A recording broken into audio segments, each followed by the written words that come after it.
ওনাকে নোবেল কে দিয়েছে এই ব্যাপারে আমি প্রশ্ন করতে চাই। আমি ওনার মরণোত্তর ফাঁসিও চাইবো ইনশাআল্লাহ। আমরা মনে করেন না যে আমরা ছেড়ে দিব। আমি এনসিপির ওখানে যাব, আমরা কোনো রাজনৈতিক কারণে যাব না, আমরা ভোটের জন্য যাব না, আমরা আমাদের অবদানের জন্য যাব। পদত্যাগ করলেও আমাদের কিছু না, না করলেও কিছু না, কেননা উনি এমন একটা উপদেশটা আমাদের হয়েছে যে ওনাকে যদি আমরা উপদেশ দিই তাহলে আমাদের ইজ্জতের ব্যাপার, বুঝছেন। উনি দেখেন 10 মাসে কি করছে, ওনার কয়টা মামলা খালাস নিচ্ছে। ওনার 7টি মামলা ছিল, 666 কোটি টাকা শ্রমিকের অর্থ আত্মসাৎ একটা মামলা। এই মামলাটা উনি সুন্দরভাবে খালাস নিছেন, ওনার সব খালাস। এখন উনি অবসর নেবেন, উপদেষ্টা পদত্যাগ করে আল্লাহর হস্তে যাবো গা কই, ফ্রান্সের রাজধানী প্যারিসে। উনি কি 10 মাস নিজের টেয়া ব্যয় করে খাইছে? এই 10 মাস যদি উনি এই উপদেষ্টা না হয়তো উনি কি ব্যয় করে খাইতো না?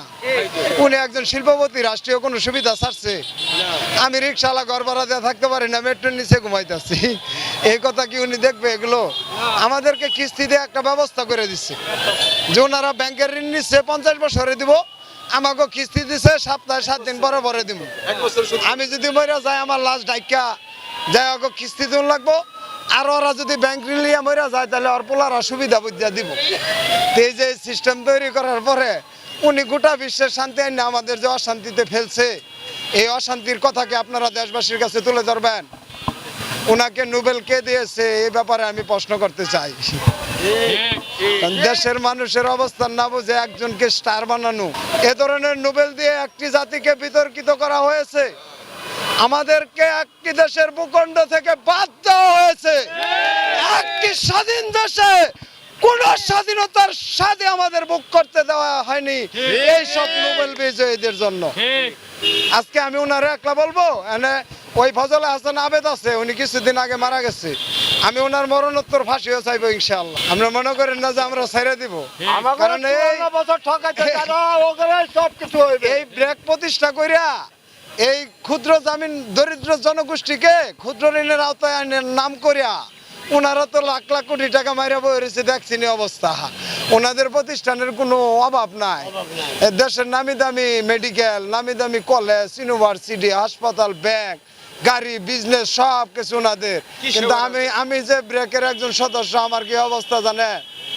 ঠিক মতো কিস্তি না দিতে পারলে রাত্রে বউ লাগে ঘুমানি হয় না। বিশ্বাস যদি না করেন তাহলে এটা এর চেয়ে খোলামেলা আর কত বলবো। প্রিয় দেশবাসী, আমাদের এই কথা এভাবে ধারাবাহিক চলতে থাকবে। আমাদের সাংবাদিক ভাইদের জন্য একটু দোয়া করবেন, ওনারা যেন আমাদের কথাগুলো আপনাদের সামনে তুলে ধরতে পারে। সবাই আমাদের কথাগুলোকে শেয়ার করবেন। এই নেতা কর্মীরা আমাদের খবর নিচ্ছে, জন আন্দোলনের সময় গুলি খাইছিল তখন ওই গলিতে যায় ধরে নিত, ওই মামা তাড়াতাড়ি আসেন, গুলি খাইছে, ইমার্জেন্সি হাসপাতালে নিতে হইব, আমার জীবন বাঁচুক আর যাক। ওই সময় আমাকে কিন্তু ভুল করে নাই বাবা, ওই সময় বাপটাকে লই লইছে, আসেন মামা। আর এখন এই যে 10 মাস হয়ে গেছে, এই মামাদের খবর নাই। আমার মনে হয় বইনকে তালাক দিয়ে দিছে, বুঝছেন। আর নাইলে তো এই মামাদের খবর থাকতো, যে আহত মামারা আপনাদের সামনে দাঁড়ায় রয়েছে। আমি সার্জিস আলমের সাহেবের সাথে 7 তারিখে কথা বলছিলাম, আর এবং এই মাসের 24 তারিখে শহীদ মিনারে একটা জানাজা ছিল, ওখানে আসছিল, ওখানে কথা বলছিলাম। উনি আমার কাছে আহতদের সন্ধান চাইছে। আমি এই জন্য এনসিপিকে ধন্যবাদ জানাবো যে ওনারা দেশকে ভালোবাসেন, দেশের মানুষকেও ভালোবাসেন, দেশের মানুষের খবর তারা নিবে। জনাব সার্জিস আলম সাহেব আমাকে বলছে যে আপনি আহতদের নিয়ে আসছেন। আমি বলছি না বস, আমি তো আহতদের নিয়ে আসিনি, আমি আহতদের হাসপাতালে নিচ্ছি, ওই রকম রিক্সা চালক। উনি বলছে আপনাকে আমি চিনি, আপনি আপনার কাজ চালায় যান, আহতদের নিয়ে এসে। এটা সার্জিস আলম সাহেব বলছে, এবং উনি আমাকে অফিসের ঠিকানা দিচ্ছে। আজকেই সন্ধ্যার পর এই আহত ভাইদেরকে নিয়ে, আমার আর কোন নেতাকর্মী নিয়ে আমি এনসিপির ওখানে যাব। আমরা কোনো রাজনৈতিক কারণে যাব না, আমরা ভোটের জন্য যাব না, আমরা আমাদের অবদানের জন্য যাব।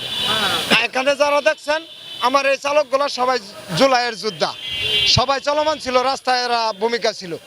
এদেরকে নিয়ে আগামীতে আপনাদের সামনে আরো কথা হবে ইনশাল্লাহ।